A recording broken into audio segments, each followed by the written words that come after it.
ଆଲୋ ମୋ ମାଛ ଆଲୋ ମୋ ମାଛ ପରୀକ୍ଷା କିଏ ହବ ଆଲୋ ମୋ ମାଛ ବଳେ କିଏ ହବନି ଲୋ ବୁଝିଲ ସେଥିଲାଗି କହୁଛି ମାଛ ମାଛ ଆଉ ସବୁ ପଛ ବୁଝିପାରିଲ ମାଛ ମାଛ ଆଉ ସବୁ ପଛ ଅଣ୍ଡା ଟିକେ କଲନି ଅଣ୍ଡା ଅଣ୍ଡା ଖରା ଦିନେ କେହି ଖାଉନାହାନ୍ତି ହେଲା ପେଟ ଗରମ ହଉଛି ଅଣ୍ଡା କଥା କୁହନି ପୁଅ ଖାଲି ଚିକେନ ଚିକେନ ହଉଛି ବାପା ଖାଲି ଅଣ୍ଡା ଅଣ୍ଡା ହଉଛି ଭଲ କମ୍ବିନେସନ ରଖିଛ ତମେ ବାପ ପୁଅ ଜାଣିଲ ମାଛ ଖାଅ ମାଛ ବୁଦ୍ଧି ହବ ହେଲା ଯୋଉ ବୁଦ୍ଧି ଗୁଡାକ କମି ଯାଉଛି ମାଛ ଖାଅ ବୁଦ୍ଧି ହବ ଅଣ୍ଡା ଖାଇଲେ ହାଡ଼ ଷ୍ଟ୍ରଙ୍ଗ ହବ ହଁ ଖାଉ ଆମ ହାଡ଼ ଷ୍ଟ୍ରଙ୍ଗ କରିବୁ ଆମେ ବୁଦ୍ଧିଟା ଦରକାର ହାଡ଼ ଷ୍ଟ୍ରଙ୍ଗ ଟା ଦରକାର ବୁଝିପାରିଲ ହାଡ଼ ଷ୍ଟ୍ରଙ୍ଗ ହେଲେ କଟିବ ନା ହଁ ଖଟିବା ପାଇଁ ହାଡ଼ ଷ୍ଟ୍ରଙ୍ଗ ପାଇଁ ଆଉ ଅଲଗା ଜିନିଷ ବି ସବୁ ଅଛି ହେଲା ଆଉ କଣ ଅଲଗା ଜିନିଷ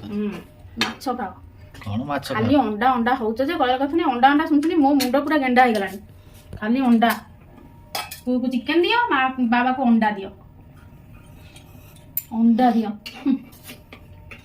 ଯୋଉ ଦିନ ଆଇଁଷ ହଉଛି ମାଛ ଟିକେ ସେଦିନ ଅଣ୍ଡା